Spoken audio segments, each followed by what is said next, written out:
Good morning madam. अज आप chapter करांगे राष्ट्रपति का अहुदा। इस चैप्टर में 3 टाइप के क्वेश्चन पुट किए जाते हैं कि राष्ट्रपति की इलैक्शन किवें हुंदी है, जां राष्ट्रपति दी पावर्स की ने, जां राष्ट्रपति की पोजीशन बारे वर्णन करो। फस्ट आप इस वीडियो करांगे कि राष्ट्रपति की जिहड़ी हैगी आ इलैक्शनस किवें हुंदी आ। फस्ट ऑफ ऑल आप वेखांगे कि राष्ट्रपति हुंदा की है, क्योंकि तुसीं बेटा इस तरह नोट्स भी तैयार करी जाना। 6 मिनट बाद मैं तुहानूं रिटन वैसे नोट्स भी सेंड करांगी कि भारत में संसदीय प्रणाली सरकार होने करके साडे देश में जिहड़ी हैगी आ ना मात्रा तक मतलब कि साडे देश में संसदीय प्रणाली सरकार अपनाई जाती है। साडे देश में संसदीय प्रणाली सरकार अपनाई जाती है, जिस करके जिहड़ा साडे देश का राष्ट्रपति है ना मात्रा का कार्य साधक मुखी है, और जिहड़ा मंत्री परिषद आ जिसका मुखी प्रधानमंत्री हुंदा वा वो सारिया शक्तियों की वरतों करता है। ठीक है, स्टार्टिंग च लाइन तुसीं किवें लिखनी आ, साडे देश में संसदीय प्रणाली सरकार अपनाई जाती है, जिस करके साडे देश का जिहड़ा राष्ट्रपति आ वो ना माता का कार्य साधक मुखी है, और मंत्री परिषद जिसका मुखी प्रधानमंत्री होंदा है वो असली कार्य साधक मुखी है। बस इन्ना लिखना तुसीं। दैन आफ्टर तुसीं इहदियां योग्यतावां दा बारे वर्णन करना हैगा वा कि ਉਹ ਭਾਰਤ ਦਾ ਨਾਗਰਿਕ ਹੋਵੇ, ਉਸਦੀ 35 ਸਾਲ ਉਮਰ ਹੋਵੇ, ਉਹ ਕਿਸੇ ਲਾਭਕਾਰੀ ਅਹੁਦੇ 'ਤੇ ਨਾ ਲੱਗਾ ਹੋਵੇ, ਅਤੇ ਉਹ ਕਿਸੇ ਜਿਹੜੇ ਹੈਗੇ ਆ ਕਿਸੇ ਸੰਸਦ ਜਾਂ ਕਿਸੇ ਰਾਜ ਵਿਧਾਨ ਸਭਾ ਦਾ ਪਹਿਲਾ ਮੈਂਬਰ ਨਾ ਬਣਿਆ ਹੋਵੇ। ਠੀਕ ਹੈ, ਸ਼ਾਰਟ 'ਚ ਇਸ ਤੋਂ ਹੀ 3 ਪੁਆਇੰਟਸ ਤੇ 4 ਪੁਆਇੰਟਸ ਲਿਖ ਸਕਦੇ ਹੋ। ਕਾਰਜਕਾਲ ਕੀ ਹੈ ਉਸਦਾ, ਜਦੋਂ ਉਹ ਮਤਲਬ ਕਿ ਆਪਣਾ ਅਹੁਦਾ ਗ੍ਰਹਿਣ ਕਰ ਲੈਂਦਾ 5 ਸਾਲ ਲਈ ਉਹਦੇ 'ਤੇ ਰਹਿ ਸਕਦਾ ਹੈਗਾ ਵਾ। बस ये इन्नी लाइन लिखनी है। दैन आफ्टर अहुदे का खाली होना, खाली किन्ना कंडीशनस हो सकता अहुदा, जेकर वो त्याग पत्र दे दिंदा है जां मतलब कि उसकी अचानक मौत हो जाती है जां उहदे ते कोई महादोष लगता है। तीन जी कंडीशनस विच उहदा अहुदा खाली हो सकता है। फिर अहुदे नूं खाली नूं किवें भरिया जांदा हैगा वा कि जेकर वो अहुदा खाली हो जाता तो 6 महीने के बाद जिहड़ी हैगियां वा चोणां कराउणा लाजमी हुंदा वा, तद तक जिहड़ा गा उप राष्ट्रपति नूं राष्ट्रपति बनाया जाता है। बेटा जो मैं वर्डिंग बोल रही हूँ जस्ट तुसीं उही लिखनी है, बाकी ज़्यादा एक्सट्रा कुछ भी लिखने की लोड़ नहीं, क्योंकि इन्ना टाइम नहीं हुंदा तुसीं एक्सप्लेन कर सको। जे सारे पॉइंट्स लिखने होंदे तो 6 पेजेस फिल करने होंदे आ। नैक्सट हैगा वा राष्ट्रपति का उत्तराधिकार, तुसीं कुछ नहीं लिखना हैगा। अहुदे तो राष्ट्रपति ने अहुदे तो वख करने विधि की आ कि इनू ही 2-3 पॉइंट्स वगैरह तुसीं वर्णन कर सकते हो कि राष्ट्रपति नूं अहुदे तो वख करन दा प्रस्ताव हमेशा संसद के किसी भी सदन पेश किया जा सकता, अते उन्होंने जिहड़ा हैगा वा जदों प्रस्ताव पेश हो जाता हैगा वा, जदों पेश कर दिता कि हाँ असीं इत्ते कोई महादोष लगाया संसद के किसी सदन पेश कर दिता, तो उहदे उत्ते घट्टो घट्ट 14 मैंबरां दे साइन होने चाहिए है, क्योंकि देश का राष्ट्रपति है, देश का फस्ट नागरिक है वो, इसलिए घट्टो घट्ट ज़्यादा मैंबरां दा होना चाहिए कि वाकई दोषी आ सॉरी। तो फिर 14 दिनों का एडवांस नोटिस भी दिता होना चाहिए है। ठीक है, फिर जो मतलब जी संसद आ 2/3 बहुत मत हासिल कर लेंदी आ, फिर उन्होंने अस्तीफा देने लिए कह सकती है, अदरवाइज नहीं। ठीक है, मेन गल ये कि अहदे लिए अस्तीफा जोड़ा वा किसी भी सदन में पेश किया जा सकता, 14 मैंबरों के साइन होने चाहिए, राष्ट्रपति को एडवांस जोड़ा 14 दिन दसना चाहिए है वा, फिर संसद जी 2/3 बहुसम्मति पास करके उन्होंने अहदे तो वख कर सकती है। आलोचना कई ने की कि नहीं उन्होंने अहदे तो नहीं हटाना चाहिए, तो कई ने क्या वा ये सिर्फ 1-2 पॉइंट्स वगैरह लिख सकते हो कि संविधान की उलंघना में एक अस्पष्ट धारणा है किहड़ियां गल्लां च राष्ट्रपति चीज़ों की उलंघना करता, इस बारे कुछ लिखा नहीं है।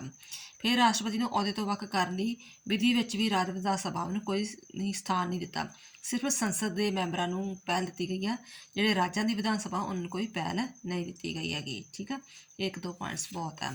नैक्सट है तनख्वाह के भत्ते। तनख्वाह के भत्ते की आ कि राष्ट्रपति तनख्वाह जी है 5 लाख रुपये दी जाती है, इस तो इलावा उन्होंने होर कई सहूलतां जिवें बंगला डॉक्टरी सहूलतां आदि दित्तियां जांदियां ने।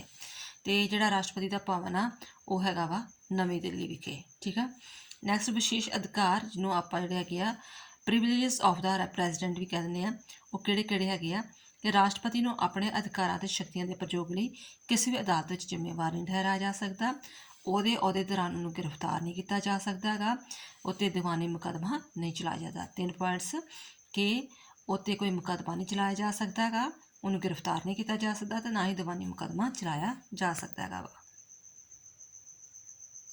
हाँ जी, दैन आफ्टर हैगा वा राष्ट्रपति की चोण विधि। ठीक है, ਤੇ ਰਾਸ਼ਟਰਪਤੀ ਦੀ ਚੋਣ ਜਿਹੜੀ ਹੈਗੀ ਆ ਕਿਹੜੀ ਅਪਣਾਈ ਗਈ ਆ, ਉਹ ਤੁਸੀਂ ਸਿੱਧੀ ਲਿਖਣੀ ਹੈਗੀ ਆ ਕਿ ਰਾਸ਼ਟਰਪਤੀ ਚੋਣ ਵਿਧੀ ਜਿਹੜੀ ਹੈਗੀ ਆ ਉਹ ਨਹਿਰੂ ਅੰਬੇਦਕਰ ਫਾਰਮੂਲਾ ਅਪਣਾਇਆ ਗਿਆ ਵਾ। ਨਹਿਰੂ ਅੰਬੇਦਕਰ ਫਾਰਮੂਲਾ ਅਪਣਾਇਆ ਗਿਆ ਵਾ ਕਿ ਰਾਸ਼ਟਰਪਤੀ ਲਈ ਇੱਕ ਚੋਣ ਮੰਡਲ ਹੋਵੇਗਾ, ਜਿਹਦੇ ਵਿੱਚ ਕਿਹੜੇ ਮੈਂਬਰ ਹੋਣਗੇ, ਸੰਸਦ ਦੇ ਦੋਹਾਂ ਸਦਨਾਂ ਦੇ ਮੈਂਬਰ ਤੇ ਰਾਜ ਵਿਧਾਨ ਸਭਾਵਾਂ ਦੇ ਮੈਂਬਰ। ਫਿਰ ਇਸ ਚੀਜ਼ ਨੂੰ ਬੜਾ ਧਿਆਨ ਨਾਲ ਵੇਖੋ ਕਿ ਰਾਸ਼ਟਰਪਤੀ ਚੋਣ ਵਿਧੀ ਲਈ ਜਿਹੜਾ ਹੈਗਾ ਨਹਿਰੂ ਅੰਬੇਦਕਰ ਫਾਰਮੂਲਾ ਅਪਣਾਇਆ ਗਿਆ ਵਾ ਕਿ ਉਹਨਾਂ ਨੇ ਉਸ ਫਾਰਮੂਲੇ 'ਚ ਕਿਹਾ ਗਿਆ ਹੈ ਕਿ ਉਸ ਜਿਹੜੀ ਅਸੀਂ ਚੋਣ ਆ ਇੱਕ ਚੋਣ ਮੰਡਲ ਦੁਆਰਾ ਹੋਏਗੀ, ਜਿਸ ਵਿੱਚ ਸੰਸਦ ਦੇ ਦੋਹਾਂ ਸਦਨਾਂ ਦੇ ਮੈਂਬਰ ਹੋਣਗੇ ਤੇ ਰਾਜ ਵਿਧਾਨ ਸਭਾ ਦੇ ਚੁਣੇ ਹੋਏ ਮੈਂਬਰ ਹੋਣਗੇ। ਇਹ 2 ਲਾਈਨਾਂ ਤੁਸੀਂ ਐਡ ਕਰਨੀਆਂ। ਦੈਨ ਆਫਟਰ ਦੱਸਿਆ ਵਾ ਕਿ ਕਿਹੜਾ ਉਹਦੀ ਵੋਟ ਦੀ ਕੀਮਤ ਕਿਵੇਂ ਕੱਢੀ ਜਾਂਦੀ ਆ, ਉਹ ਤੁਸੀਂ ਜਸਟ ਆ ਲਿਖ ਸਕਦੇ ਹੋ ਕਿ ਵੋਟ ਦੀ ਕੀਮਤ ਕੱਢਣ ਲਈ ਰਾਜ ਦੀ ਕੁੱਲ ਜਨਸੰਖਿਆ, ਰਾਜ ਵਿਧਾਨ ਸਭਾ ਦੇ ਚੁਣੇ ਹੋਏ ਮੈਂਬਰਾਂ ਦੀ ਸੰਖਿਆ ਡਿਵਾਈਡਡ 1000। ਬਸ ਇੰਨਾ ਲਿਖਣ ਦੀ ਲੋੜ ਹੈ। ਪੁਆਇੰਟ ਲਿਖ ਕੇ ਆ ਚੀਜ਼ ਲਿਖ ਸਕਦੇ ਹੈਗੇ ਹੋ। ਨੈਕਸਟ ਜਿਹੜੇ ਹੈਗੇ ਆ ਸੰਸਦ ਦੇ ਚੁਣੇ ਹੋਏ ਮੈਂਬਰਾਂ ਦੀ ਵੋਟ ਦੀ ਕੀਮਤ, ਇਹ ਪੁਆਇੰਟ ਲਿਖ ਕੇ ਤੁਸੀਂ ਲਿਖ ਸਕਦੇ ਹੈਗੇ ਹੋ ਸਾਰੇ ਰਾਜਾਂ ਦੀ ਵਿਧਾਨ ਸਭਾ ਦੀਆਂ ਕੁੱਲ ਵੋਟਾਂ ਤੇ ਸੰਸਦ ਦੇ ਚੁਣੇ ਹੋਏ ਮੈਂਬਰਾਂ ਦੀ ਕੁੱਲ ਗਿਣਤੀ। ਜੇਕਰ ਐਗਜ਼ਾਮਪਲ ਅੱਗੋਂ ਇਹਦੀ ਲਿਖਣੀ ਹੈਗੀ ਆ ਤਾਂ ਤੁਸੀਂ ਆ ਲਿਖ ਸਕਦੇ ਹੋ। ਠੀਕ ਆ, ਇੰਨਾ ਬਹੁਤ ਹੈ। ਨੈਕਸਟ ਰਾਸ਼ਟਰਪਤੀ ਦੀ ਚੋਣਾਂ ਦੀਆਂ ਸਟੇਜਾਂ ਵੀ ਕਿਹੜੀ ਸਟੇਜਾਂ ਵਿੱਚ ਚੋਣ ਨਿਕਲਦਾ ਹੈਗਾ ਵਾ। ਫਸਟ ਆਫ ਆਲ ਹੈਗਾ ਰਾਸ਼ਟਰਪਤੀ ਦੀ ਚੋਣ ਦੀ ਅਧਿਸੂਚਨਾ, ਨੋਟੀਫਿਕੇਸ਼ਨ ਜਾਰੀ ਕੀਤਾ ਜਾਂਦਾ ਹੈਗਾ। ਜਿਵੇਂ ਤੁਹਾਡੇ ਵੀ ਕਾਲਜਾਂ ਵਿੱਚ ਕੋਈ ਨੋਟੀਫਿਕੇਸ਼ਨ ਜਾਰੀ ਕੀਤਾ ਨਾ, ਕੱਲ੍ਹ ਛੁੱਟੀ ਆ, ਇਸ ਦਿਨ ਪੇਪਰ ਆ ਜਾਂ ਕੁਝ ਵੀ ਆ, ਇਸ ਤਰ੍ਹਾਂ ਪਹਿਲਾਂ ਅਧਿਸੂਚਨਾ ਜਾਂ ਨੋਟੀਫਿਕੇਸ਼ਨ ਜਾਰੀ ਕੀਤਾ ਜਾਂਦਾ। ਰਾਸ਼ਟਰਪਤੀ ਦੀ ਚੋਣ ਕਮਿਸ਼ਨ ਦੇ ਨਿਰੀਖਣ ਦੇ ਅਧੀਨ ਹੁੰਦੀ ਹੈ। ਕਿਹਦੇ ਅਧੀਨ? ਇਲੈਕਸ਼ਨ ਕਮਿਸ਼ਨ ਦੇ ਅਧੀਨ ਹੁੰਦੀ ਆ, ਜਿਹੜਾ ਕਿ ਰਾਸ਼ਟਰਪਤੀ ਲਈ ਅਰਜ਼ੀਆਂ ਦਾਖਲ ਕਰਨ, ਜਾਂਚ ਪੜਤਾਲ ਕਰਨ, ਵਾਪਸ ਲੈਣ ਤੇ ਚੋਣ ਮਿਤੀ, ਸਥਾਨ ਆਦਿ ਇੱਕ ਅਧਿਸੂਚਨਾ ਜਾਰੀ ਕਰਦਾ ਹੈ। ਕਿ ਚੋਣ ਕਮਿਸ਼ਨ ਜਿਹੜਾ ਇਲੈਕਸ਼ਨ ਕਮਿਸ਼ਨ ਆ ਉਹ ਸਾਰਾ ਕੁਝ ਡੇਟ ਫਿਕਸ ਕਰਦਾ ਵਾ ਕਿ ਕਦੋਂ ਤੁਸੀਂ ਆਪਣੀ ਐਪਲੀਕੇਸ਼ਨ ਸਬਮਿਟ ਕਰਵਾ ਸਕਦੇ ਹੋ, ਉਹਦੀ ਇੰਸਪੈਕਸ਼ਨ ਕਦੋਂ ਹੋਏਗੀ, ਵਾਪਸ ਕਦੋਂ ਲੈ ਸਕਦੇ ਹੋ, ਕਦੋਂ ਤੁਹਾਡੀ ਇਲੈਕਸ਼ਨ ਦੀ ਡੇਟ ਵਗੈਰਾ ਹੋਏਗੀ, ਕਿੱਥੇ ਹੋਏਗੀ, ਇਹ ਸਾਰਾ ਕੁਝ ਜਿਹੜੀ ਹੈਗੀ ਇਲੈਕਸ਼ਨ ਕਮਿਸ਼ਨ ਕਰਦਾ ਹੈਗਾ ਵਾ। ਨੈਕਸਟ ਕਿ ਚੋਣ ਅਧਿਕਾਰੀ ਦੀ ਨਿਯੁਕਤੀ। ਠੀਕ ਹੈ ਕਿ ਚੋਣ ਕਮਿਸ਼ਨ ਰਾਸ਼ਟਰਪਤੀ ਦੀ ਚੋਣ ਦੇ ਪ੍ਰਬੰਧ ਲਈ ਚੋਣ ਅਧਿਕਾਰੀ ਅਤੇ ਉਸ ਦੀ ਸਹਾਇਤਾ ਲਈ ਵੱਖ-ਵੱਖ ਰਾਜਾਂ 'ਚ ਸਹਾਇਕ ਚੋਣ ਅਧਿਕਾਰੀਆਂ ਦੀ ਨਿਯੁਕਤੀ ਕਰਦਾ ਹੈ। ਜਿਹੜਾ ਚੋਣ ਕਮਿਸ਼ਨ ਹੈ ਨਾ ਉਹ ਅੱਗੋਂ ਹੋਰ ਆਪਣੇ ਸਹਾਇਤਾ ਦੇ ਵਾਸਤੇ ਅਧਿਕਾਰੀ ਨਿਯੁਕਤ ਕਰਦਾ ਹੈਗਾ। ਨੈਕਸਟ ਹੈਗਾ ਨਾਮਜ਼ਦਗੀ ਪੱਤਰ ਦਾਖਲ ਕਰਨਾ। ਚੋਣ ਅਧਿਕਾਰੀ ਨਾਮਜ਼ਦਗੀ ਪੱਤਰ ਦਾਖਲ ਕਰਨ ਅਤੇ ਵਾਪਸ ਲੈਣ ਦਾ ਐਲਾਨ ਵੀ ਕਰ ਸਕਦਾ ਹੈ। ਅਤੇ ਜਿੰਨੇ ਵੀ ਰਾਸ਼ਟਰਪਤੀ ਚੋਣ ਲੜਨੀ ਆ ਉਹਨੂੰ ਘੱਟੋ ਘੱਟ 15,000 ਰੁਪਏ ਜਿਹੜੇ ਹੈਗੇ ਆ ਜਮ੍ਹਾਂ ਕਰਾਉਣੇ ਪੈਂਦੇ ਹੈਗੇ ਆ, ਅਤੇ ਉਹਦੇ 'ਤੇ ਘੱਟੋ ਘੱਟ 50 ਚੋਣਕਾਰ ਜਿਹੜੇ ਹੈਗੇ ਆ ਉੱਤੇ ਸਾਈਨ ਹੋਣ। ਠੀਕ ਹੈ, 15,000 ਰੁਪਏ ਜਮ੍ਹਾਂ ਕਰਵਾਏ ਅਤੇ 50 ਚੋਣਕਾਰਾਂ ਨੇ ਉਹ ਸਾਈਨ ਕਰਵਾਏ ਹੋਣ ਕਿ ਵਾਕਈ ਸਹੀ ਬੰਦਾ ਹੈ, ਸਹੀ ਚੋਣ ਲੜ ਰਿਹਾ ਹੈਗਾ ਵਾ। ਨੈਕਸਟ ਹੈ ਨਾਮਜ਼ਦਗੀ ਪੱਤਰਾਂ ਦੀ ਜਾਂਚ, ਜਿਹੜਾ ਮਤਲਬ ਕਿ ਉਹਨਾਂ ਨੇ ਐਪਲੀਕੇਸ਼ਨ ਦਰਜ ਕੀਤੀ ਸੀ। ਚੋਣ ਅਧਿਕਾਰੀ ਸਾਰੇ ਉਮੀਦਵਾਰਾਂ ਦੀ ਨਾਮਜ਼ਦਗੀ ਪੱਤਰਾਂ ਦੀ ਜਾਂਚ ਪੜਤਾਲ ਕਰਦਾ ਵਾ ਅਤੇ ਵੇਖਦਾ ਕਿ ਕੋਈ ਉਮੀਦਵਾਰ ਉੱਚ ਯੋਗਤਾਵਾਂ ਰੱਖਦਾ ਵਾ। ਠੀਕ ਆ, ਜਿਹੜਾ ਵੀ ਉਹਨੇ ਨਾਮਜ਼ਦਗੀ ਵਿੱਚ ਪੱਤਰ ਭਰਿਆ ਵਾ ਕਿ ਉਹ ਵਾਕਿਆ ਭਾਰਤ ਦਾ ਨਾਗਰਿਕ ਗਾ, 35 ਸਾਲ ਦੀ ਉਮਰ ਹੈਗੀ ਉਹਦੀ ਕਿ ਨਹੀਂ ਹੈਗੀ, ਉਹਦੇ ਕੋਈ ਦੋਸ਼ ਤਾਂ ਨਹੀਂ ਲੱਗਾ, ਇਹ ਸਾਰੀਆਂ ਚੀਜ਼ਾਂ ਉਹਨੇ ਫਿਰ ਜਾਂਚ ਪੜਤਾਲ ਕਰ ਲੈਂਦੀਆਂ। ਵੋਟਾਂ ਕਿਵੇਂ ਹੁੰਦੀਆਂ ਵਾ, ਵੋਟਾਂ ਦੇ ਵੀ ਤਰੀਕੇ ਹੈਗੇ ਆ। ਕਹਿੰਦਾ ਹੈ ਕਿ ਵੋਟਾਂ ਨਿਸ਼ਚਿਤ ਮਿਤੀ ਨੂੰ ਫਿਰ ਜਿਹੜੀਆਂ ਕਿ ਵੋਟਾਂ ਕਰਵਾਈ ਜਾਂਦੀਆਂ ਹੈਗੀਆਂ ਤਾਂ ਉਹ ਦਿੱਲੀ ਵਿੱਚ ਕਰਵਾਈਆਂ ਜਾਂਦੀਆਂ ਹੈਗੀਆਂ ਵਾ। ਵੋਟਾਂ ਦਾ ਤਰੀਕਾ ਕੀ ਆ, ਉਹਦੇ ਵਿੱਚ ਕਹਿੰਦਾ ਵੋਟ ਪਰਚੀ ਉੱਤੇ ਉਮੀਦਵਾਰਾਂ ਦੇ ਨਾਂ ਛਪੇ ਹੁੰਦੇ, ਜਿਵੇਂ ਤੁਹਾਡੇ ਘਰ ਵੋਟਰ ਕਾਰਡ ਹੁੰਦੇ ਆ, ਠੀਕ ਆ, ਉਹਦੇ 'ਤੇ ਤੁਹਾਡੇ ਨਾਮ ਛਪੇ ਹੁੰਦੇ ਆ ਅਤੇ ਵੋਟਰ ਪਰਚੀ ਉੱਤੇ ਉਮੀਦਵਾਰਾਂ ਦੇ ਨਾਂ ਛਪੇ ਹੁੰਦੇ ਹਨ। ਅਤੇ ਹਰੇਕ ਚੋਣਕਾਰ ਜਿਹੜਾ ਵੋਟਰ ਵਾ, ਠੀਕ ਆ, ਵੋਟ ਪਾਉਣ ਵਾਲਾ, ਉਹਨੀਆਂ ਤਰਜੀਹਾਂ ਪ੍ਰਗਟ ਕਰ ਸਕਦਾ ਜਿੰਨੇ ਉਮੀਦਵਾਰ। ਮੰਨ ਲਓ ਸਪੋਜ਼ ਕਰੋ ਕਿ 5 ਰਾਸ਼ਟਰਪਤੀ ਜਿਹੜੇ ਹੈਗੇ ਆ, ਰਾਸ਼ਟਰਪਤੀ ਦੀ ਚੋਣ ਵਾਸਤੇ 5 ਉਮੀਦਵਾਰ ਖੜ੍ਹੇ ਹੋਏ ਆ। ਰਾਸ਼ਟਰਪਤੀ ਚੋਣ ਵਾਸਤੇ 5 ਉਮੀਦਵਾਰ ਖੜ੍ਹੇ ਹੋਏ ਆ। ਤੁਸੀਂ ਮਤਲਬ ਕਿ ਆਪਣੀ ਪਸੰਦ ਪ੍ਰਗਟ ਕਰਦੇ ਹੋ ਕਿ ਮੈਨੂੰ ਪ੍ਰਣਬ ਮੁਖਰਜੀ ਪਸੰਦ ਵਾ, ਸੀਤਾਰਮਨ ਪਸੰਦ ਵਾ, ਅਟਲ ਬਿਹਾਰੀ ਵਾਜਪਾਈ ਪਸੰਦ ਆ, ਕਿਹੜਾ ਪਸੰਦ ਆ, ਪਹਿਲੇ ਨੰਬਰ 'ਤੇ ਕਿਹੜਾ, ਦੂਜੇ ਨੰਬਰ 'ਤੇ ਕਿਹੜਾ, ਤੀਜੇ ਨੰਬਰ 'ਤੇ ਕਿਹੜਾ, ਚੌਥੇ 'ਤੇ, ਪੰਜਵੇਂ ਨੰਬਰ 'ਤੇ ਕਿਹੜਾ। ਇਹ ਤਰਜੀਹਾਂ ਉਹਨੂੰ ਕਿਹਾ ਜਾਂਦਾ, ਤਰਜੀਹਾਂ ਪ੍ਰਗਟ ਕਰਨੀਆਂ, ਉਹ ਪ੍ਰਗਟ ਕੀਤੀਆਂ ਜਾਂਦੀਆਂ ਹੈਗੀਆਂ। ਨੈਕਸਟ ਹੈ ਕੋਟਾ ਨਿਸ਼ਚਿਤ ਕਰਨ ਦਾ ਢੰਗ। ਕਹਿੰਦਾ ਰਾਸ਼ਟਰਪਤੀ ਦੇ ਅਹੁਦੇ ਲਈ ਸਫਲ ਉਮੀਦਵਾਰ ਨਿਸ਼ਚਿਤ ਕੋਟੇ ਅਨੁਸਾਰ ਵੋਟਾਂ ਪ੍ਰਾਪਤ ਕਰਨੀਆਂ ਪੈਂਦੀਆਂ, ਜਿਵੇਂ ਪਾਸ ਹੋਣ ਲਈ ਜਾਂ 100 ਵਿੱਚੋਂ 35 ਨੰਬਰ ਜ਼ਰੂਰ ਚਾਹੀਦੇ ਨੇ। ਠੀਕ ਆ, ਇਸ ਤਰ੍ਹਾਂ ਰਾਸ਼ਟਰਪਤੀ ਦੇ ਬਣਨ ਲਈ ਜਿਹੜਾ ਹੈਗਾ ਨਿਸ਼ਚਿਤ ਕੋਟਾ ਪ੍ਰਾਪਤ ਕਰਨਾ ਜ਼ਰੂਰੀ ਹੁੰਦਾ ਹੈ। ਨੈਕਸਟ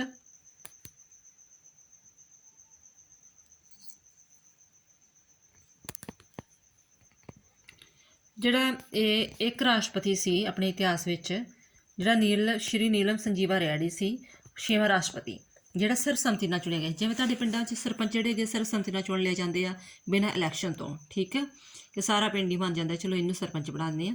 ਇਸ ਤਰ੍ਹਾਂ ਜਿਹੜਾ ਸ਼੍ਰੀ ਨੀਲਮ ਸੰਜੀਵਾ ਰੈਡੀ ਸੀ, ਉਹਦੀ ਕੋਈ ਇਲੈਕਸ਼ਨ ਨਹੀਂ ਹੋਈ ਸੀ, ਉਹ ਸਰਬਸਹਿਮਤੀ ਨਾਲ ਚੁਣ ਲਿਆ ਗਿਆ ਸੀ। ਹੁਣ ਵੋਟਾਂ ਦੀ ਗਿਣਤੀ ਅਤੇ ਨਤੀਜੇ ਦਾ ਐਲਾਨ।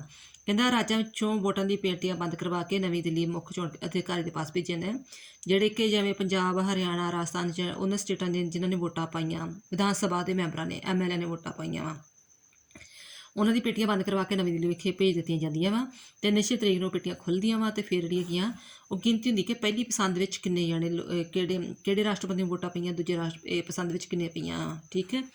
ਨੈਕਸਟ ਹੈਗਾ ਰਾਸ਼ਟਰਪਤੀ ਦੁਆਰਾ ਸਹੁੰ ਚੁੱਕਣਾ। ਫਿਰ ਕਹਿੰਦਾ ਕਿ ਜਿਹੜਾ ਜਦੋਂ ਮੰਨ ਲਓ ਕਿ ਕਿਸੇ ਨੂੰ ਨਿਸ਼ਚਿਤ ਵੋਟ ਪੈ ਗਈ ਜਿੰਨੀ ਚਾਹੀਦੀ ਸੀ, ਉਹ ਮਤਲਬ ਕਿ ਰਾਸ਼ਟਰਪਤੀ ਦੀ ਉਹਦੀ ਘੋਸ਼ਣਾ ਕੀਤੀ ਜਾਂਦੀ ਆ, ਅਤੇ ਉਹਦੀ ਜਿਹੜੀ ਸਹੁੰ ਆ, ਰਾਸ਼ਟਰਪਤੀ ਜਿਹੜਾ ਸਹੁੰ ਆ ਮੁੱਖ ਜੱਜ ਦੇ ਸਾਹਮਣੇ ਜਿਹੜੇ ਹੈਗਾ ਸਹੁੰ ਚੁੱਕਦਾ ਹੈਗਾ ਵਾ। ਉਹ ਕੀ ਬੋਲਦਾ ਹੈ? ਮੈਂ ਪਰਮਾਤਮਾ ਦੇ ਨਾਂ 'ਤੇ ਸਹੁੰ ਚੁੱਕਦਾ ਹਾਂ ਕਿ ਮੈਂ ਰਾਸ਼ਟਰਪਤੀ ਦੀ ਪਦਵੀ ਦੇ ਕੰਮਾਂ ਦੀ ਵਫਾਦਾਰੀ ਨਾਲ ਪਾਲਣਾ ਕਰਾਂਗਾ ਅਤੇ ਆਪਣੇ ਪੂਰੀ ਯੋਗਤਾ ਨਾਲ ਸੰਵਿਧਾਨ ਅਤੇ ਕਾਨੂੰਨ ਦੀ ਰੱਖਿਆ ਕਰਾਂਗਾ, ਅਤੇ ਮੈਂ ਆਪਣੇ ਆਪ ਨੂੰ ਭਾਰਤ ਦੇ ਲੋਕਾਂ ਦੀ ਸੇਵਾ ਅਤੇ ਕਲਿਆਣ ਲਈ ਲਗਾਵਾਂਗਾ। ਨੈਕਸਟ ਹੈ ਕਿ ਜੇ ਇਨ ਕੇਸ ਰਾਸ਼ਟਰਪਤੀ ਦੀ ਚੋਣ ਸੰਬੰਧੀ ਕੋਈ ਝਗੜਾ ਪੈਦਾ ਹੋ ਜਾਂਦਾ ਹੈ, ਠੀਕ ਹੈ, ਰਾਸ਼ਟਰਪਤੀ ਦੀ ਚੋਣ ਸੰਬੰਧੀ ਕੋਈ ਝਗੜਾ ਪੈਦਾ ਹੋ ਜਾਂਦਾ ਹੈਗਾ ਵਾ, ਤਾਂ ਉਹਦਾ ਕਿਵੇਂ ਨਿਪਟਾਰਾ ਹੁੰਦਾ? ਤਾਂ ਉਹਦਾ ਨਿਪਟਾਰਾ ਜਿਹੜਾ ਹੈਗਾ ਸੁਪਰੀਮ ਕੋਰਟ ਵਿੱਚ ਹੁੰਦਾ ਹੈ। ਠੀਕ ਹੈ। ਅਤੇ ਜਿਹੜਾ ਹੁਣ ਪ੍ਰੈਜ਼ੈਂਟ ਸਾਡਾ ਰਾਸ਼ਟਰਪਤੀ ਹੈਗਾ ਵਾ, ਉਹ ਹੈਗਾ ਸ਼੍ਰੀ ਰਾਮਨਾਥ ਕੋਵਿੰਦ, ਜਿਹੜਾ 14ਵਾਂ ਰਾਸ਼ਟਰਪਤੀ ਹੈ। ਯਾਦ ਰੱਖਿਓ, ਸ਼੍ਰੀ ਰਾਮਨਾਥ ਕੋਵਿੰਦ ਜਿਹੜਾ ਹੈਗਾ ਉਹ 14ਵਾਂ ਰਾਸ਼ਟਰਪਤੀ ਦੀ ਚੋਣ ਹੈ। ਤੁਸੀਂ ਨੈੱਟ ਤੋਂ ਇਹਦੀ ਫੋਟੋ ਵਗੈਰਾ ਵੇਖ ਸਕਦੇ ਹੋ, ਇਹਦੇ ਬਾਰੇ ਜਾਣਕਾਰੀ ਹਾਸਲ ਕਰ ਸਕਦੇ ਹੈਗੇ ਹੋ। ਇੰਨਾ ਬਸ ਇਹਦਾ ਹੈ। ਨੈਕਸਟ ਹੈ ਕਿ ਰਾਸ਼ਟਰਪਤੀ ਦੀ ਚੋਣ ਨਾਲ ਸੰਬੰਧਿਤ ਮਹੱਤਵਪੂਰਨ ਗੱਲਾਂ। ਕਹਿੰਦਾ ਰਾਸ਼ਟਰਪਤੀ ਦੀ ਚੋਣ ਅਪਰਤੱਖ ਰੂਪ ਵਿੱਚ ਕੀਤੀ ਜਾਂਦੀ ਹੈ। ਅਪਰਤੱਖ ਨਹੀਂ, ਪ੍ਰਤੱਖ ਰੂਪ ਵਿੱਚ ਨਹੀਂ ਆਪਾਂ ਵੋਟ ਪਾਉਂਦੇ। ਅਪਰਤੱਖ ਰੂਪ ਵਿੱਚ ਜਿਹੜੇ ਸਾਡੇ MLA ਅਸੀਂ ਚੁਣੇ, MP ਚੁਣੇ, ਉਹੀ ਵੋਟ ਉਹਨਾਂ ਨੂੰ ਪਾਉਂਦੇ ਆ। ਅਪਰਤੱਖ ਰੂਪ ਵਿੱਚ ਹੋ ਗਿਆ। ਰਾਸ਼ਟਰਪਤੀ ਚੋਣ ਵਿੱਚ ਰਾਜ ਸਭਾ ਅਤੇ ਲੋਕ ਸਭਾ ਦੇ ਨਾਮਜ਼ਦ ਮੈਂਬਰਾਂ ਨੂੰ ਹਿੱਸਾ ਨਹੀਂ ਦਿੱਤਾ ਜਾਂਦਾ। ਜਿਹੜੇ ਨਾਮਜ਼ਦ ਮੈਂਬਰ ਹੁੰਦੇ, ਤਾਂ ਲੋਕ ਸਭਾ 'ਚ 12 ਹੋ ਗਏ, ਰਾਜ ਸਭਾ 'ਚ 2 ਮੈਂਬਰ ਹੋ ਗਏ, ਨਾਮਜ਼ਦ ਹੁੰਦੇ, ਨੋਮੀਨੇਟ ਹੁੰਦੇ ਆ, ਉਹਨਾਂ ਨੂੰ ਹਿੱਸਾ ਨਹੀਂ ਦਿੱਤਾ ਜਾਂਦਾ ਹੈਗਾ। ਫਿਰ ਇਸ ਤੋਂ ਇਲਾਵਾ 1992 ਵਿੱਚ ਪਾਸ ਕੀਤੀ ਗਈ ਸੰਵਿਧਾਨ ਸੋਧ ਅਧੀਨ ਸੰਘੀ ਖੇਤਰ ਪਾਂਡੂਚੇਰੀ ਅਤੇ ਰਾਸ਼ਟਰੀ ਰਾਜਧਾਨੀ ਖੇਤਰ ਦਿੱਲੀ ਦੇ ਵਿਧਾਨ ਸਭਾ ਦੇ ਚੁਣੇ ਹੋਏ ਮੈਂਬਰਾਂ ਨੂੰ ਵੀ ਰਾਸ਼ਟਰਪਤੀ ਚੋਣ ਵਿੱਚ ਭਾਗ ਲੈਣ ਦਾ ਅਧਿਕਾਰ ਦਿੱਤਾ ਗਿਆ ਸੀ। ਇਹ 2-3 ਪੁਆਇੰਟਸ ਬਹੁਤ ਨੇ ਇਹਦੇ। ਨੈਕਸਟ, ਆਲੋਚਨਾ ਦਿੱਤੀ ਗਈ ਹੈ ਕਿ ਕਈ ਇਸ ਚੀਜ਼ ਤੋਂ ਸੈਟਿਸਫਾਈਡ ਨਹੀਂ ਹੈ ਕਿ ਜਿਹੜੀ ਚੋਣ ਵਿਧੀ ਅਪਣਾਈ ਉਹ ਬਿਲਕੁਲ ਸਹੀ ਨਹੀਂ ਹੈਗੀ ਆ। ਪਹਿਲਾਂ ਤਾਂ ਉਹਨਾਂ ਨੇ ਕਿਹਾ ਹੈ ਕਿ ਇਹ ਅਨੁਪਾਤਕ ਪ੍ਰਤੀਨਿਧਤਾ ਪ੍ਰਣਾਲੀ ਨਹੀਂ ਆ, ਕਿਉਂਕਿ ਸਾਡੀ ਜਿਹੜੀ ਰਾਸ਼ਟਰਪਤੀ ਦੀ ਚੋਣ ਜਿਹੜੀ ਹੈਗੀ ਆ ਅਨੁਪਾਤਕ ਪ੍ਰਤੀਨਿਧਤਾ ਪ੍ਰਣਾਲੀ ਦੇ ਰਾਹੀਂ ਚੁਣਿਆ ਜਾਂਦਾ। ਬਟ ਇਹ ਕਹਿੰਦੇ ਆ ਕਿ ਨਹੀਂ, ਅਨੁਪਾਤਕ ਪ੍ਰਤੀਨਿਧਤਾ ਪ੍ਰਣਾਲੀ ਨਹੀਂ ਹੈਗੀ ਆ, ਕਿਉਂਕਿ ਇਹ ਵਿਧੀ ਉੱਥੇ ਅਪਣਾਈ ਜਾਂਦੀ ਹੈ ਜਿੱਥੇ 2 ਜਾਂ 2 ਤੋਂ ਵਧੇਰੇ ਪ੍ਰਤੀਨਿਧੀ ਦੀ ਚੋਣ ਕਰਨੀ ਹੋਵੇ। ਇਹ ਵਿਧੀ ਨੂੰ ਤਰਜੀਹ ਪ੍ਰਣਾਲੀ ਜਾਂ ਆਪਾਂ ਪਸੰਦ ਵਾਲੀ ਪ੍ਰਣਾਲੀ ਜਾਂ ਵਿਕਲਪ ਵੋਟ ਪ੍ਰਣਾਲੀ ਕਹਿ ਸਕਦੇ ਹਾਂ। ਫਿਰ ਦੂਜੀ ਪਸੰਦ ਪ੍ਰਗਟ ਕਰਨਾ ਲਾਜ਼ਮੀ ਨਹੀਂ ਬਣਾਇਆ ਗਾ। ਜਿੱਦਾਂ ਆਪਾਂ ਪਿੱਛੇ ਪੜ੍ਹਿਆ ਸੀ ਨਾ ਕਿ ਉਹ ਤਰਜੀਹ ਦੇ ਦਿੰਦੇ ਹੈਗੇ, ਮੇਰੀ ਪਹਿਲੀ ਪਸੰਦ ਇਹ ਹੈ, ਦੂਜੀ ਹੈ, ਤੀਜੀ ਹੈ, ਚੌਥੀ ਹੈ। ਬਟ ਸੰਵਿਧਾਨ ਵਿੱਚ ਕਦੇ ਵੀ ਨਹੀਂ ਇਹ ਲਿਖਿਆ ਹੈਗਾ ਕਿ ਤੁਸੀਂ ਦੂਜੀ ਪਸੰਦ ਪ੍ਰਗਟ ਕਰਨੀ ਆ, ਤੀਜੀ ਪਸੰਦ ਪ੍ਰਗਟ ਕਰਨੀ ਆ ਜਾਂ ਨਹੀਂ ਕਰਨੀ ਹੈਗੀ। ਕਈ ਹੋ ਸਕਦਾ ਕਿ ਪਹਿਲੀ ਪਸੰਦ ਪ੍ਰਗਟ ਕਰਕੇ ਅਤੇ ਆਪਣੀ ਉੱਤੇ ਅਗਲੀ ਪਸੰਦ ਦੱਸੇ ਨਾ, ਠੀਕ ਆ, ਅਤੇ ਪਹਿਲੀ ਪਸੰਦ ਵਾਲੇ ਨੇ ਕੋਈ ਉਹਨੂੰ ਨਿਸ਼ਚਿਤ ਕੋਟਾ ਮਿਲੇ ਨਾ, ਅਤੇ ਫਿਰ ਦੂਜੇ ਰਾਸ਼ਟਰਪਤੀ ਨੂੰ ਕਿੱਦਾਂ ਚੁਣਿਆ ਜਾਊਗਾ, ਠੀਕ ਆ, ਤਾਂ ਉਹ ਨਹੀਂ ਵਰਕ ਕੀਤਾ। ਇਸ ਤਰ੍ਹਾਂ ਪ੍ਰੋਬਲਮ ਕ੍ਰੀਏਟ ਹੋ ਜਾਂਦੀ ਹੈਗੀ ਆ। ਨੈਕਸਟ, ਅਗਰ ਰਾਸ਼ਟਰਪਤੀ ਤੋਂ ਨਿਰਪੱਖ ਵਿਅਕਤੀ ਤੋਂ ਚੁਣੇ ਜਾਣ ਦੀ ਸੰਭਾਵਨਾ ਨਹੀਂ, ਰਾਜਨੀਤੀ ਤੋਂ ਨਿਰਪੱਖ ਵਿਅਕਤੀ ਦੇ ਚੁਣੇ ਜਾਣ ਦੀ ਸੰਭਾਵਨਾ ਨਹੀਂ ਹੈ। ਕਿਉਂਕਿ ਕਹਿੰਦਾ ਸੰਵਿਧਾਨ ਅਨੁਸਾਰ ਅਪਣਾਈ ਵਿਧੀ ਅਨੁਸਾਰ ਕੇਵਲ ਸਿਆਸਤਦਾਨ ਹੀ ਚੋਣਾਂ ਵਿੱਚ ਸਫਲ ਹੋ ਸਕਦੇ ਆ। ਜਿਹੜਾ ਨਿਰਪੱਖ ਵਿਅਕਤੀ ਹੈ, ਜਿਹੜਾ ਰਾਜਨੀਤੀ ਵਿੱਚ ਹੈ ਹੀ ਨਹੀਂ ਆ, ਉਹ ਬਹੁਤ ਘੱਟ ਚਾਂਸ ਮਿਲਦੇ ਆ ਕਿ ਉਹ ਰਾਸ਼ਟਰਪਤੀ ਦੀ ਚੋਣ ਲੜ ਸਕਦਾ ਹੋਵੇ। ਅਤੇ ਪਰ ਤੂੰ ਕਈ ਗੱਲ ਕਹਿੰਦੇ ਆ ਕਿ ਇਹ ਗੱਲ ਬਿਲਕੁਲ ਸਹੀ ਨਹੀਂ ਹੈ, ਕਿਉਂਕਿ ਜਿਹੜਾ ਰਾਧਾ ਕ੍ਰਿਸ਼ਨਨ ਸੀ ਉਹ ਕੋਈ ਮਤਲਬ ਰਾਜਨੀਤੀ ਵਿੱਚ ਨਹੀਂ ਸੀ। APJ ਅਬਦੁਲ ਕਲਾਮ ਜਿਹੜਾ ਹੈਗਾ ਸੀ ਉਹ ਸਾਇੰਟਿਸਟ ਹੀ, ਠੀਕ ਹੈ ਨਾ, ਉਹਨੇ ਵੀ ਕੋਈ ਰਾਜਨੀਤੀ ਵਿੱਚ ਨਹੀਂ ਕੋਈ ਹੈਗਾ ਸੀ, ਤਾਂ ਉਹ ਵੀ ਤਾਂ ਰਾਸ਼ਟਰਪਤੀ ਬਣਿਆ ਗਿਆ। ਕਈ ਇਸ ਚੀਜ਼ ਨਾਲ ਸਹਿਮਤ ਵਗੈਰਾ ਨਹੀਂ ਹੈਗੇ, ਵੀ ਆਲੋਚਨਾ ਕੀਤੀ ਸੀ, ਬਟ ਵਿੱਚ ਆਲੋਚਨਾ ਦੇ ਵਿੱਚ ਕਈਆਂ ਨੇ ਆਨਸਰ ਦੇ ਦਿੱਤਾ ਇਸ ਚੀਜ਼ ਦਾ। ਨੈਕਸਟ ਹੈ ਗੁੰਝਲਦਾਰ ਪ੍ਰਣਾਲੀ। ਕਹਿੰਦਾ ਰਾਸ਼ਟਰਪਤੀ ਚੋਣ ਪ੍ਰਣਾਲੀ ਬਹੁਤ ਜ਼ਿਆਦਾ ਗੁੰਝਲਦਾਰ ਪ੍ਰਣਾਲੀ ਆ। ਕਈ ਆਮ ਲੋਕਾਂ ਨੂੰ ਇਸ ਚੀਜ਼ ਦੀ ਚੋਣ ਪ੍ਰਣਾਲੀ ਬਾਰੇ ਕੁਝ ਵੀ ਸਮਝ ਨਹੀਂ ਆਉਂਦੀ ਕਿ ਰਾਸ਼ਟਰਪਤੀ ਚੋਣ ਕਿਵੇਂ ਹੁੰਦੀ ਆ। ਛੋਟੇ ਰਾਜਾਂ ਨੂੰ ਅੱਖਿਓਂ ਓਹਲਾ ਕੀਤਾ ਗਿਆ ਵਾ। ਕਹਿੰਦਾ ਕਿ ਜਿਹੜੇ ਛੋਟੇ ਰਾਜ ਵਾ ਉਹਨਾਂ ਨੂੰ ਅੱਖਿਓਂ ਓਹਲੇ ਕੀਤਾ ਗਿਆ, ਕਿਉਂਕਿ ਇਹਦੇ ਮੈਂਬਰਾਂ ਦੀ ਗਿਣਤੀ, ਜਦੋਂ ਆਪਾਂ ਪਿੱਛੇ ਪੜ੍ਹਿਆ ਸੀ ਕਿ ਗਿਣਤੀ ਵਗੈਰਾ ਹੁੰਦੀ ਰਾਜਾਂ ਦੀ ਗਿਣਤੀ, ਅਤੇ ਨੀਚੇ ਜਿਹੜੇ ਕੀ ਆ ਵੋਟਾਂ ਦੀ ਗਿਣਤੀ ਹੁੰਦੀ ਆ। ਪਰ ਮਤਲਬ ਵੀ ਜਿਵੇਂ ਹੁਣ ਮੰਨ ਲਓ ਜਿਹੜੇ UP ਆ, MP ਆ, AP ਆ, ਇਹ ਬਹੁਤ ਵੱਡੀਆਂ ਸਟੇਟਸ ਆ। ਮੰਨ ਲਓ ਜੇ ਸਾਡੇ ਜਿਹੜਾ 13 MP ਜਾਂਦੇ ਆ, ਠੀਕ ਆ, ਲੋਕ ਸਭਾ ਵਿੱਚ, ਅਤੇ UP 'ਚ ਹੋ ਸਕਦੇ 40 ਆ, MP 'ਚ ਹੋ ਸਕਦਾ 30 ਆ, ਠੀਕ ਆ। ਹੁਣ ਜਿਨ੍ਹਾਂ ਨੇ 30 ਲੋਕਾਂ ਨੇ ਕਹਿਤਾ ਕਿ ਮੈਂ ਇਸ ਰਾਸ਼ਟਰਪਤੀ ਨੂੰ ਵੋਟ ਪਾਉਣੀ ਆ, ਇੱਥੇ 13 ਕੀ ਕੰਮ ਕਰਨਗੇ, ਠੀਕ ਆ ਨਾ।